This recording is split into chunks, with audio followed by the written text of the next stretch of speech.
Hi dears, welcome back to Dev's creations. അപ്പോൾ പുതിയ വീഡിയോയിലേക്ക് എല്ലാവർക്കും സ്വാഗതം. അപ്പോൾ കടലാസിയിട്ട് ഇഷ്ടപ്പെടാത്തൊരു ആരും തന്നെ ഉണ്ടാവില്ലല്ലേ. അത്യാവശ്യം വെറൈറ്റി ആയിട്ടുള്ള പ്ലാൻസും കാര്യങ്ങളൊക്കെ നമുക്കിവിടെ ഉണ്ട് കേട്ടോ. അപ്പോൾ പ്ലാൻസ് വേണമെന്നുണ്ടെങ്കിൽ ഇതാ ഞാൻ ഇവിടെ വാട്സപ്പ് നമ്പർ വയ്ക്കാം. കുറേ പേര് നമ്മളെ ഇന്ന് പ്ലാൻസ് വാങ്ങിച്ചിട്ടുണ്ട്, എല്ലാവരും നല്ല അഭിപ്രായം പറഞ്ഞിട്ടുണ്ട്. അപ്പോൾ ഇതാണ് നമ്മുടെ പ്ലാൻസുകളുടെ വീടാണ്. നമ്മളെ സ്ഥലം വരുന്നത് എറണാകുളം ജില്ലയിൽ നെടുമ്പാശ്ശേരി എയർപോർട്ടിൻ്റെ അവിടെയായിട്ട് കാലടി അടുത്താണ് കേട്ടോ. കാലടിയിലാണ്. അപ്പോൾ നിങ്ങൾ അഡ്രസ്സ് വെക്കാം, നിങ്ങൾക്ക് വന്ന് കളക്ട് ചെയ്യണമെന്നുണ്ടെങ്കിൽ നിങ്ങൾക്ക് ഇവിടെ വന്ന് മേടിക്കാം കേട്ടോ. അത്യാവശ്യം വെറൈറ്റിയുള്ള പ്ലാൻസും കാര്യങ്ങളൊക്കെ നമ്മുടെ ഇവിടെ ഉണ്ട്. പിന്നെ അതുപോലെ ഓൺലൈനാണ് നിങ്ങൾക്ക് പർച്ചേസ് ചെയ്യണമെന്നുണ്ടെങ്കിൽ ഞാൻ വാട്സപ്പ് നമ്പർ വയ്ക്കാം, നിങ്ങൾക്ക് അയച്ചു തരുന്നതാണ്. പിന്നെ അതുപോലെ ചെറിയ ചെറിയ വെറൈറ്റി പ്ലാന്റ്സിൻ്റെ ചെറിയ തൈകളൊക്കെ ഉണ്ട്. കട്ടിങ്സ് ആയിട്ടൊന്നും നമ്മുടെ കയ്യിലില്ല കേട്ടോ. അപ്പോൾ അത്യാവശ്യം നല്ല വെറൈറ്റി ആയിട്ടുള്ള പ്ലാന്റ്സൊക്കെ അവൈലബിൾ ആണ്. അതുപോലെ നമ്മളിപ്പോൾ ഒരു ചെറിയൊരു മഴ പെയ്തുകൊണ്ട് അത്യാവശ്യം പൂക്കളൊക്കെ ഒന്ന് കുറഞ്ഞിട്ടുണ്ട്. ഇനി നമുക്ക് ജസ്റ്റ് ഒന്ന് പ്രൂണൊക്കെ ചെയ്ത് കൊടുത്ത് അത്യാവശ്യം വളമൊക്കെ ചെയ്ത് കൊടുത്താൽ പെട്ടെന്ന് തന്നെ പൂക്കളാവും. അപ്പോൾ ബാക്കിയുള്ള കെയറിങ് കാര്യങ്ങളൊക്കെ ഞാൻ ഈ വീഡിയോയിലൂടെ പറയാം. അപ്പോൾ നിങ്ങൾക്ക് പ്ലാൻസ് ഇഷ്ടമാണെന്നുണ്ടെങ്കിൽ നിങ്ങൾ ഈ നമ്പറിലൊന്ന് കോൺടാക്റ്റ് ചെയ്യുക. നിങ്ങൾക്ക് പ്ലാൻസ് ആവശ്യമുള്ളത് അയച്ചു തരുന്നതാണ്. വേനൽക്കാലമൊക്കെ വന്നതോടെ നമ്മുടെ വീട്ടുമുറ്റത്ത് ബൊഗൻവില്ലകൾ നിറയെ പൂത്ത് നിൽക്കേണ്ട ഒരു സമയമായല്ലേ. അപ്പോൾ പലരും പറയുന്നുണ്ട് നല്ല രീതിയിൽ പൂക്കുന്നുണ്ട്, പക്ഷെ പെട്ടെന്ന് അങ്ങ് കൊഴിഞ്ഞു പോകുന്നു. പിന്നെ ചെടി നന്നായിട്ട് തഴച്ച് വളരുന്നുണ്ടെങ്കിൽ പൂക്കൾ കുറവാണെന്നൊക്കെ പറയാറുണ്ട്. അപ്പോൾ കഴിഞ്ഞ വേനൽ മഴയ്ക്ക് ശേഷം ബൊഗൻവില്ലകൾ എങ്ങനെ പരിചരിക്കണം, പിന്നെ അതുപോലെ ജൂൺ മാസം വരെ ചെടി നിറയെ പൂക്കളുണ്ടാകാനൊക്കെ നമുക്ക് എന്തൊക്കെ വളം കൊടുക്കണം എന്നൊക്കെ ഞാൻ വിശദമായിട്ട് വീഡിയോയിലൂടെ പറയാം കേട്ടോ. കുറച്ച് ടിപ്സും കാര്യങ്ങളൊക്കെയാണ്. വീഡിയോ ഫുള്ളായിട്ട് കാണാൻ ശ്രമിക്കുക. അതുപോലെ നമ്മുടെ ചാനൽ സബ്സ്ക്രൈബ് ചെയ്താൽ ആരെങ്കിലും ഇഷ്ടപ്പെടുവാണെങ്കിൽ മാത്രം ഒന്ന് സബ്സ്ക്രൈബ് ചെയ്തിട്ട് കാണാൻ ശ്രമിക്കണേ. പലരും ചെടി പൂത്ത് കഴിഞ്ഞാലിട്ട് അത് വെട്ടി നിർത്തും അല്ലേ, പ്രൂൺ ചെയ്യും. അതോടെ പൂക്കലും തീരും. എന്നാൽ പ്രൂണിങ് ഇല്ലാതെ തന്നെ തുടർച്ചയായിട്ട് പൂക്കൾ എങ്ങനെ നമുക്ക് നന്നായിട്ട് പൂക്കായി എന്നൊക്കെ നോക്കാം കേട്ടോ. വേനൽമഴ പെയ്യുമ്പോൾ ഇലകളുടെ പൊടിപടലങ്ങളൊക്കെ മാറി ചെടിക്ക് നല്ലൊരു ഉന്മേഷം കിട്ടും. ഇത് ഒരു പ്രകാശ സംരക്ഷണം വേഗത്തിലാക്കും. പൂക്കൾക്കിടയിൽ വെള്ളം കെട്ടി നിൽക്കാൻ സമ്മതിക്കരുത്. വെള്ളം തിങ്ങി നിന്നാൽ ഫംഗസ് ബാധ ഉണ്ടാകും. വെയിൽ വരുമ്പോൾ പൂക്കളൊന്ന് തട്ടിക്കളഞ്ഞ് വെള്ളം കളയുക. പിന്നെ മഴ നനഞ്ഞ് വാടിയത് ഒട്ടിപ്പിടിച്ചിരിക്കുന്നതായിട്ടുള്ള പഴയ പൂക്കളുണ്ടെങ്കിൽ അതവ മാത്രം കത്രിക കൊണ്ട് മുറിച്ചു മാറ്റുക. പിന്നെ അതുപോലെ തന്നെ നമ്മൾ ബൊഗൻവില്ല പൂക്കുന്നതിൻ്റെ ഒരു രഹസ്യം നനവ് കുറയുന്നതിലാണ് കേട്ടോ. അതായത് മണ്ണ് നന്നായിട്ട് ഉണങ്ങി ഇലകൾ ചെറുതായി ഒന്ന് വാടാൻ തുടങ്ങുമ്പോൾ മാത്രമാണ് വെള്ളമൊഴിച്ച് കൊടുക്കേണ്ടത്. എല്ലാ ദിവസവും സമൃദ്ധമായിട്ട് വെള്ളമൊഴിച്ചാൽ ചെടിക്ക് നൈട്രജൻ കൂടുകയും ഇലകൾ മാത്രം തഴച്ചു വളരുകയും ചെയ്യും, പൂക്കൾ കുറയുകയും ചെയ്യും. അപ്പോൾ ചെടി പൂത്ത് നിൽക്കാൻ നമ്മൾ പ്രധാനമായും 3 തരം വളങ്ങളാണ് കൊടുക്കേണ്ടത്. നമുക്ക് വളങ്ങൾ എന്ന് പറയുമ്പോൾ നമുക്ക് ജൈവവളം കൊടുക്കാം. ആദ്യം നമുക്ക് ചെടിയുടെ ചുവട്ടിലെ മണ്ണൊന്ന് ഇളക്കിയിട്ട് നല്ല പൊടിച്ച ആട്ടുംകാഷ്ടം അല്ലെങ്കിൽ മണ്ണിര കമ്പോസ്റ്റ് ഒരു കൈപ്പിടി വീതമൊക്കെ ചെടിക്ക് ഇട്ട് കൊടുക്കാം. അത് ചെടിക്ക് ഒരു ദീർഘകാലമായിട്ട് നല്ല ചെടിക്ക് കരുത്ത് കിട്ടാനൊക്കെ ആയിട്ട് ഹെൽപ്പ് ചെയ്യും കേട്ടോ. പിന്നെ പുതിയ തളിർപ്പുകൾ വരാനായിട്ട് നമുക്ക് DAP ഇട്ട് കൊടുക്കണം, നല്ലതാണ്. ചെടിയുടെ ചുവട്ടിൽ നിന്ന് അല്പം മാറ്റിയിട്ട് 1/4 സ്പൂണ് ഒരു DAP നൽകുന്നത് നല്ലതാണ്. പിന്നെ അതുപോലെ പൂക്കൾക്ക് നിറവും എണ്ണമൊക്കെ കൂട്ടാൻ വേണ്ടിയിട്ട് പൊട്ടാഷ് കൊടുക്കാം. അത് മൊട്ടുകൾ വരാൻ തുടങ്ങുമ്പോൾ മാത്രം ഒരു നുള്ളു പൊട്ടാഷ് നൽകുക. ഇത് പൂക്കൾക്ക് നല്ല നിറം കിട്ടാനും കുറേ ദിവസം പൂക്കൾ ഇങ്ങനെ വാടാതെ നിൽക്കാനൊക്കെ ആയിട്ട് പൊട്ടാഷ് കൊടുക്കുന്നത് നല്ലതാണ്. പിന്നെ അതുപോലെ ദ്രാവകവെള്ളം 15 ദിവസം കഴിഞ്ഞ് മാത്രമേ കൊടുക്കാമുള്ളൂ. അതായത് ചെടിക്ക് പെട്ടെന്ന് ഊർജ്ജം നൽകാനായിട്ട് 19 വളമൊക്കെ ഉണ്ട്. അത് 2.5 ഗ്രാം 1 ലിറ്റർ വെള്ളത്തിൽ കലക്കിയിട്ട് ഇലകളിൽ തളിക്കുകയോ ചുവട്ടിൽ ഒഴിക്കുകയോ ചെയ്യാം. 15 ദിവസം ഇടവിട്ട് മാത്രമേ കൊടുക്കാമുള്ളൂ. പിന്നെ ബൊഗൻവില്ല ഒരു വെയിൽ പ്രേമിയാണ്. അതായത് കുറഞ്ഞത് 6-8 മണിക്കൂർ നേരിട്ടുള്ള വെയിൽ കിട്ടുന്ന സ്ഥലത്ത് തന്നെ ചെടി വയ്ക്കുക. തണലത്ത് വെച്ചാൽ വളപ്രയോഗം നടത്തിയിട്ടും ഒരു കാര്യമില്ല, പൂക്കത്തില്ല. തുടർച്ചയായിട്ട് പൂക്കൾ ഉണ്ടാവാൻ വേണ്ടിയിട്ട് നമുക്ക് ചെടിയുടെ ഇലത്തണ്ടുകൾക്കിടയിൽ ചെറിയ തളിർപ്പുകൾ വരുന്നത് ശ്രദ്ധിക്കുക. പഴയ പൂക്കൾ കൊഴിയുമ്പോൾ തന്നെ അടുത്ത റൗണ്ട് പൂക്കൾ വരാനായിട്ട് നാം നേരത്തെ നൽകിയ വളങ്ങളൊക്കെ സഹായിക്കും. അപ്പോൾ നമ്മൾ മെയ് മാസം അവസാനിക്കുന്നത് വരെ അല്ലെങ്കിൽ കടുത്ത കാലവർഷം തുടങ്ങുന്നത് വരെ ഈ രീതിയിൽ നമുക്ക് പൂക്കളെ നിലനിർത്താൻ പറ്റും. നല്ല വെയിൽ, കുറഞ്ഞ വെള്ളം, കൃത്യമായ വളപ്രയോഗം, ഇതാണ് ബൊഗൻവില്ലയുടെ വിജയമന്ത്രം. എല്ലാവരും ഈ രീതികളൊന്നും പരീക്ഷിച്ച് നോക്കുക കേട്ടോ. അപ്പോൾ എല്ലാവരുടെ ഒരു സംശയമാണ് ഈ വളങ്ങളൊക്കെ ഒരുമിച്ച് എല്ലാം ഇങ്ങനെ കൊടുക്കാൻ പാടുണ്ടോയെന്ന്. അപ്പോൾ നമ്മൾ രാസവളങ്ങൾ, അതായത് DAP, പൊട്ടാഷൊക്കെ ഇല്ലേ, ഇവ നൽകുന്നതിനിടയിൽ കുറഞ്ഞത് 20-30 ദിവസമൊക്കെ ഒരു ഇടവേള വേണം. അടിക്കടി രാസവളങ്ങൾ നൽകിയാൽ ചെടിയുടെ വേരുകൾ അഴുകി പോകാനായിട്ട് സാധ്യതയുണ്ട്. പിന്നെ ജൈവവളം ആട്ടിൻകാഷ്ടം ഒക്കെ ഇട്ട് കഴിഞ്ഞ് ഒരു 10 ദിവസത്തിന് ശേഷം മാത്രം രാസവളം നൽകുന്നതാണ് ഏറ്റവും നല്ലത്. അപ്പോൾ ചെടിക്ക് ഏത് വളം കൊടുക്കുമ്പോഴും നമ്മൾ 10 ദിവസം 15 ദിവസം ഇടവിട്ടിട്ട് കൊടുക്കുക. ഒന്നും ഒരുമിച്ച് കൊടുക്കരുത്. കുറച്ച് ദിവസം ഗ്യാപ്പ് ഇട്ടിട്ട് മാറ്റി കൊടുക്കുക.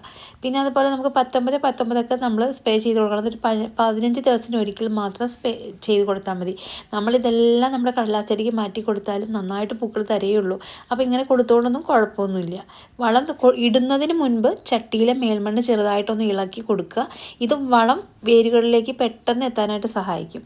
പിന്നെ DAP, പൊട്ടാഷ് തുടങ്ങിയ വളങ്ങൾ ചെടിയുടെ തണ്ടിൻ്റെ ചുവട്ടിലിടരുത്. ചട്ടിയുടെ അരികളിലായിട്ട് തണ്ടിൽ നിന്നും കുറഞ്ഞത് 2-3 ഇഞ്ച് മാറ്റി വേണം ഇടാനായിട്ട്. പിന്നെ വളം ഇട്ട് കഴിഞ്ഞാൽ ഉടൻ തന്നെ നന്നായിട്ട് നനയ്ക്കണം. എങ്കിൽ മാത്രമേ വളം മണ്ണിൽ ലയിച്ച് ചെടിക്ക് ലയിക്കുകയുള്ളൂ. പിന്നെ പൂക്കൾ നിറഞ്ഞു നിൽക്കുമ്പോൾ, ചെടിയിൽ നിറയെ പൂക്കൾ നിൽക്കുന്ന സമയത്ത് വളപ്രയോഗം നടത്തേണ്ടതില്ല. പൂക്കളൊന്ന് വാടി തുടങ്ങുമ്പോഴോ കൊഴിഞ്ഞു തീരുമ്പോഴോ അടുത്ത ഘട്ടം വളം നൽകാം. വളം നൽകി 2-3 ദിവസത്തിന് ശേഷം നന പരമാവധി കുറയ്ക്കണം. മണ്ണ് നന്നായിട്ട് ഉണങ്ങി ഇലകൾ അല്പം വാടുന്നത് വരെ വെള്ളം ഒഴിക്കരുത്. എങ്കിൽ മാത്രമേ പുതിയ മുട്ടുകൾ വരികയുള്ളൂ. പിന്നെ സൂര്യപ്രകാശം ശ്രദ്ധിക്കണം. വളത്തേക്കാൾ പ്രാധാന്യമാണ് വെയിൽ. ദിവസം നേരത്തെ പറഞ്ഞോ 6-8 മണിക്കൂർ നേരിട്ടുള്ള സൺലൈറ്റ് കിട്ടിയില്ലെങ്കിൽ വളം നൽകിയിട്ടും കാര്യമില്ല. നമ്മൾ 1-ാം തീയതി ആണെങ്കിൽ ചുവട്ടിലെ മണ്ണ് ഇളക്കിയിൽ ആട്ടിൻകാഷ്ടം, മണ്ണിര കമ്പോസ്റ്റ് ഏതെങ്കിലും ഒന്ന് നമുക്ക് 1000 ദിവസം കൊടുക്കാം. പിന്നെ 10-ാമത്തെ ദിവസം നമുക്ക് 1/4 സ്പൂൺ DAP നൽകാം.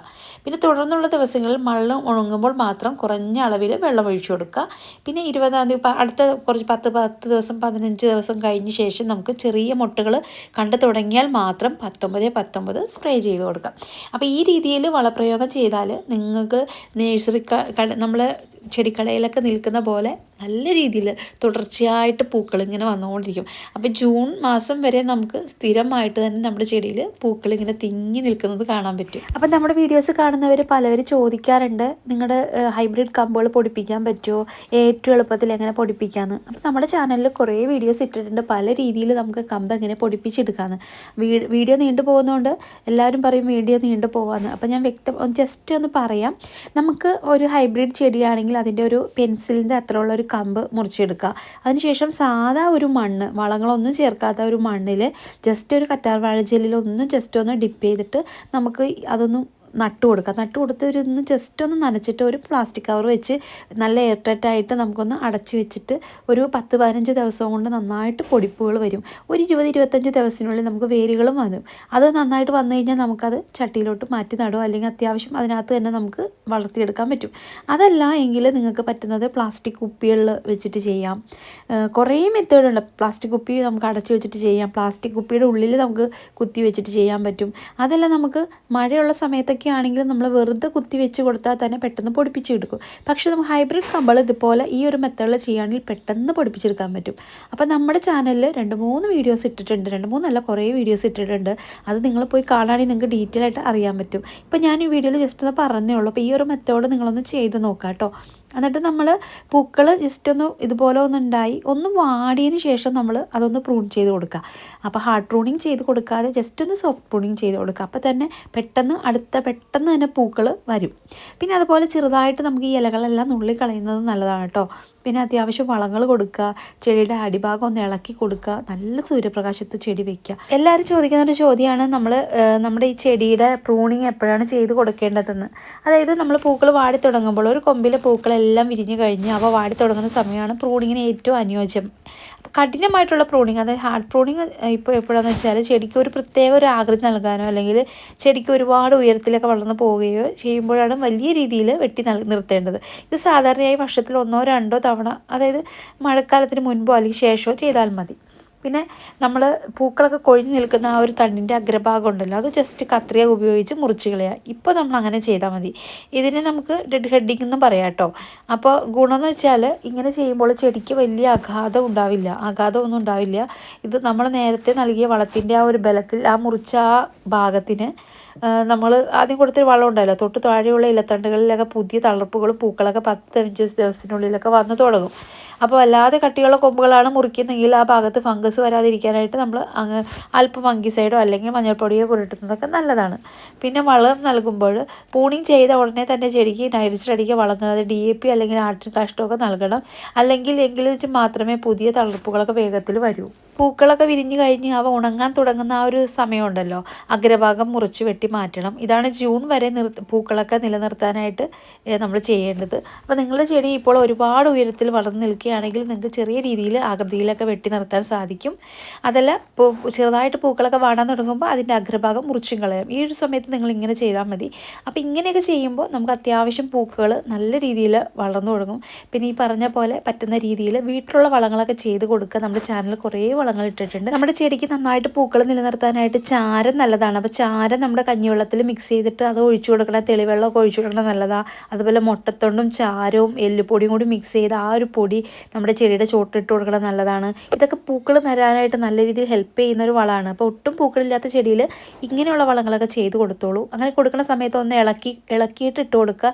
ചെടിയുടെ ചോട് ഇളക്കിയതിന് ശേഷം ഒന്ന് നനച്ചും കൊടുക്കുക കേട്ടോ. ഓവറായിട്ട് നനച്ച് കൊടുക്കരുത്. ചെടിയുടെ നമ്മുടെ ആ ഒരു തടം ചെടിച്ചട്ടിയുടെ സൈഡിൽ മാത്രം ഇട്ട് കൊടുക്കാൻ നോക്കുക.